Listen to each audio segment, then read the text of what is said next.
اب جو پہلے دو رکوع ہیں اس سورہ بقرہ کے، ان کے بارے میں تعویل عام اور تعویل خاص کا ایک بڑا بنیادی فرق ہے جو نوٹ کر لینا چاہیے۔ جس وقت یہ صورت نازل ہو رہی ہے، میں عرض کر چکا ہوں کہ 12 سال ہو چکے تھے حضور کو اپنا فریضہ نبوت و رسالت ادا کرتے ہوئے۔ ایک جماعت اچھی بھلی تیار ہو چکی تھی جنہوں نے حضور کی دعوت پر لبیک کہا، ایمان لائے اور آپ کی تعلیمات پر عمل کیا۔ وہ ایک گروہ موجود تھا، یہ ابو بکر ہے، یہ عمر ہے، یہ عثمان ہے، یہ طلحہ ہے، یہ زبیر ہے، یہ عبد الرحمن ابن عوف ہے، یہ مصعب بن عمیر ہے، دیکھ لو۔ اور ایک گروہ وہ تھا کہ جو حق کو جان کر پہچان کر محض اپنی ضد اور ہٹ درمی کی باعث وہ کفر پر آ گیا تھا۔ اور اب ایک تیسرا گروہ پیدا ہو رہا تھا مدینے میں آ کر، وہ ابھی ایمبریونک سٹیج میں ہے کہ جو داعی ہے، مدعی ہے کہ ہم مانتے ہیں لیکن حقیقت میں نہیں مانتے۔ یہ 3 قسم کے گروہ دنیا میں ہمیشہ پائے جائیں گے، ہمیشہ۔ اب اسے میں اس کو لا رہا ہوں تعویل عام کی طرف۔ جب بھی کبھی کوئی دعوت اٹھے گی انقلابی، ایک ہوتا وعظ و نصیحت، ٹھیک ہے، جس نے بھی فائدہ اٹھایا اٹھا لیا۔ ایک ہوتی ہے دعوت انقلابی، وہ انقلابی دعوت کا ہدف ہوتا ہے نظام کو بدلنا۔ نظام بدلتا ہے تو ظاہر بات ہے کہ جو لوگ اس نظام میں جن کے ویسٹڈ انٹرسٹ ہیں اور جن کو پریولیجز حاصل ہیں، جن کے مفادات ہیں، وہ تو لازماً اپنے نظام کا تحفظ کریں گے، ٹکراؤ ہوگا، تصادم ہوگا۔ تصادم میں جانی نقصان بھی ہوگا، مالی نقصان بھی ہوگا۔ یہ گویا کہ کسی انقلابی دعوت کے لوازم ہیں۔ اگر یہ شے نہ ہو تو دعوت انقلابی ہے ہی نہیں۔ اس اعتبار سے ہر انقلابی دعوت کے جواب میں 3 طبقے پیدا ہو جاتے ہیں۔ ایک وہ کہ جو اس دعوت کو قبول کرتے ہیں دیانت کے ساتھ، خلوص کے ساتھ، اخلاص کے ساتھ، اور پھر پوری جواں مردی کا ثبوت دیتے ہیں، ہر کے بعد آباد، اب جو آئے سو آئے، جان دینی پڑے حاضر ہیں، مال دینا پڑے حاضر ہیں، کوئی تکلیف آئے، کوئی مشقت آئے، کوئی مصیبت آئے، کوئی قربانی کرے حاضر۔ جب پکارا گیا واپس نہیں پھیرا کوئی فرمان جنوں کا، اور تنہا نہیں لوٹی کبھی آواز جرس کی۔ خیریت جا راحت تن صحت داما، سب بھول گئی مصلحت اہل ہوس کی۔ ایک وہ لوگ ہوتے ہیں کہ جو اڑ جاتے ہیں ضد پر، ہٹ درمی پر، ماننے کے باوجود، جاننے کے باوجود کہ بات تو ٹھیک ہے جو کہہ رہے ہیں، کیسے مان لیں؟ ہماری سیادت، ہماری چودراہٹ، ہمارے مفادات، ہمارے یہ ساری چیزیں، ان سب کے اوپر زد پڑ رہی ہے۔ یہ لوگ اڑ جاتے ہیں اور پھر کوئی دعوت، کوئی نصیحت، کوئی مزید افہام و تفہیم ان کے حق میں مفید نہیں ہوتی۔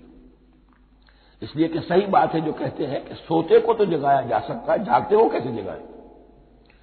کوئی سویا ہوا ہے تو آپ کو جگا دیں گے، جو جاگا ہوا ہے لیکن وہ بنا ہوا ہے، وہ اٹھنے کو تیار ہی نہیں ہے، تو آپ کیسے اٹھا دیں گے اس کو؟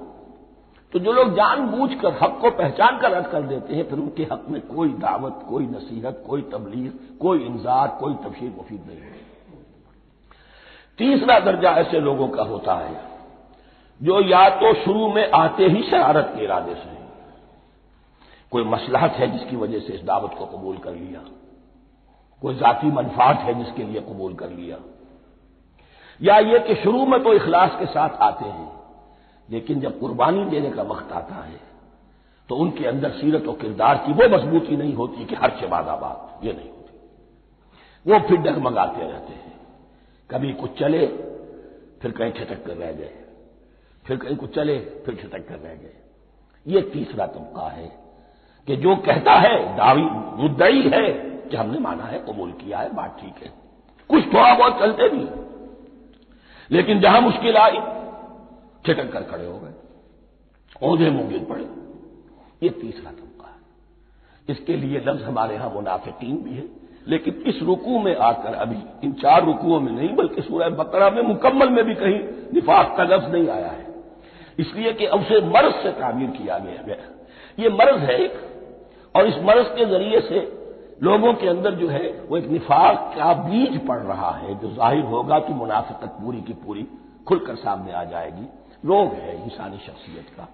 اس حوالے سے وہ تیسری، اور یہ چونکہ اہم ترین حصہ تھا اور یہ مرض اب شروع ہو رہا تھا، مدینے میں، مکے میں نہیں تھا، لہذا زیادہ تفصیل سے اس کے بارے میں گفتگو ہوئی۔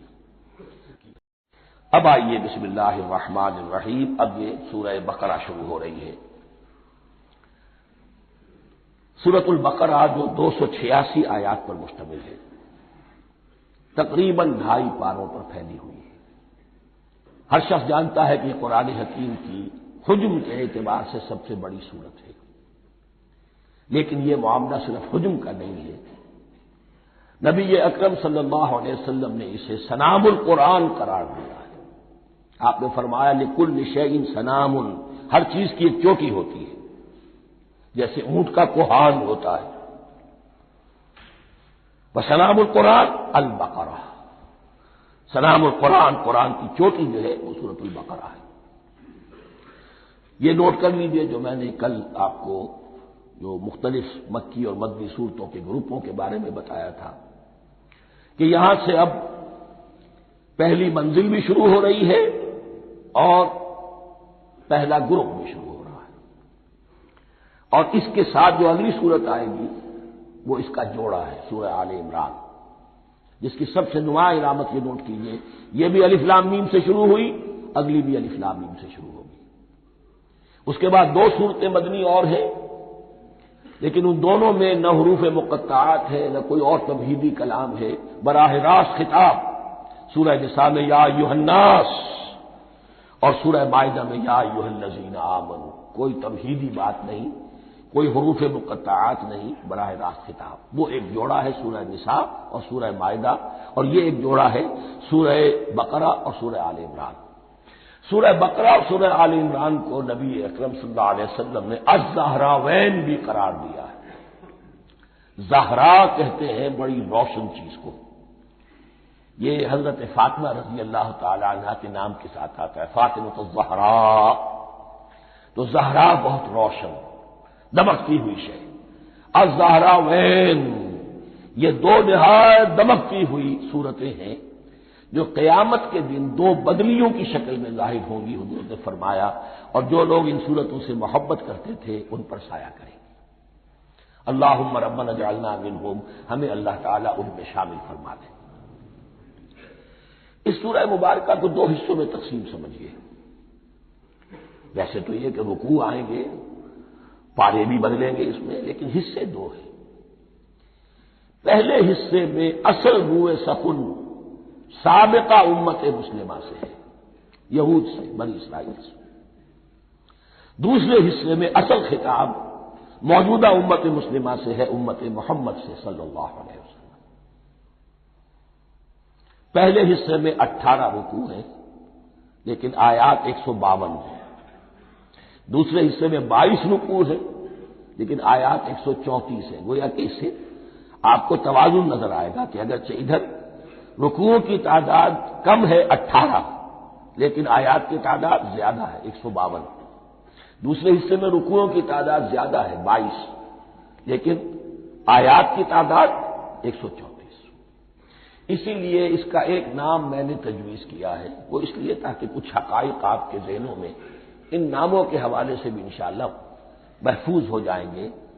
سورۃ الامتین، 2 امتوں کی صورت، اس لیے کہ تقریباً نصف اس کی ساری بحث جو ہے، مرکزی بحث، وہ سابقہ امت مسلمہ بنی اسرائیل، اور دوسرا نصف اس میں سارا خطاب وہ ہے موجودہ امت مسلمہ یعنی امت محمد صلی اللہ علیہ وسلم۔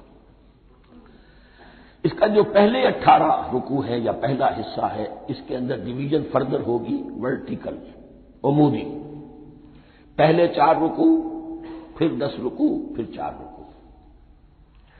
لیکن جو 22 رکوع ہیں دوسرے حصے کے، دوسرے نصف کے، اس میں ڈویژن جو ہے جو ہاریزونٹل ہے، وہ افقی تقسیم ہے، عمودی نہیں، افقی، وہ میں بعد میں بیان کروں گا جب ہم وہاں پہنچ جائیں گے۔ ان کو پہلے سمجھ لیجئے کہ اس پہلے حصے کی جو تقسیم میں نے کی ہے، پہلے 4 رکوع، پھر 10 رکوع اور پھر 4 رکوع۔ پہلے 4 رکوع یوں سمجھیے کہ پورے قرآن مجید کے لیے اس کی حکمت اور فلسفے کا جو حصہ مکی قرآن میں بیان ہو چکا تھا اس کا خلاصہ ہے۔ جب یہ صورت نازل ہو رہی ہے تو یہ تو مدینے میں حضور تشریف لا چکے ہیں، 12-13 سال جو ہے گزر چکے ہیں، اور ان 12-13 سالوں کے دوران 2/3 قرآن نازل ہو چکا ہے۔ اس میں جو بھی حکمت، فلسفہ اور بنیادی دعوت، یہ جو چیزیں مکی قرآن میں بیان ہوئی، ان کا خلاصہ نچوڑ نکال کر یہاں 4 رکوعوں میں رکھ دیا گیا۔ اگرچہ ان میں بھی جب گہرائی میں آپ دیکھیں گے تو روح سخن جو ہے وہ بنی اسرائیل کی طرف ہے، وہ میں بعد میں عرض کروں گا، لیکن اضافی طور پر یہ سمجھ لیجئے کہ پورے مکی قرآن کے حکمت اور پیغام کا خلاصہ ان 4 رکوعوں میں۔ پھر 10 رکوع ہیں جن میں براہ راست خطاب ہے سابقہ امت مسلمہ، یا بنی اسرائیل۔ اس کے بھی 2 حصے ہیں۔ پہلے ایک رکوع میں دعوت ہے، بڑا انداز اس کا بڑا پیارا ہے، اس میں دعوت ہے، ایمان لاؤ محمد پر صلی اللہ علیہ وسلم۔ اور اس کے بعد 9 رکوع ہیں ملامت کے، ملامت، تنقید، تم نے یہ کیا اور یہ کیا اور یہ کیا، ہم نے یہ احسان کیے، یہ احسان کیے، یہ احسان کیے، تم نے یہ ناشکری کی، یہ ناشکری کی، یہ ناشکری کی۔ اور اس سب کا نتیجہ آخری 4 رکوعوں میں ہے کہ اب تمہیں اس منصب سے معزول کیا جا رہا ہے جس پر تم 2000 برس تک فائز رہے، اور تمہیں ہٹا کر اب ایک نئی امت محمد کی شکل میں جو وجود میں آ چکی ہے صلی اللہ علیہ وسلم، اسے اس پر فائز کیا جا رہا ہے۔ اور اس کی علامت کے طور پر اسے میں کہا کرتا ہوں کورونیشن، تاج پوشی۔ ایک امت معذور، دوسری امت اس کا نصب ہو رہا ہے، اس کی تاج پوشی کے لیے سمبل، علامت کیا ہے؟ قبلہ تحویل۔ وہ قبلہ یروشلم سابقہ امت کا قبلہ اب ادھر رخ نہیں ہوگا، اب اہل توحید کا قبلہ یہ مکے کی طرف ہوگا، بیت اللہ کی طرف ہوگا۔ تو تحویل قبلہ کا مضمون ہے جو ان 4 رکوعوں میں آتا ہے۔ تو یہ میں نے تھوڑی سی تمہید جو ہے آپ کے سامنے رکھ دی ہے، اب بسم اللہ کی۔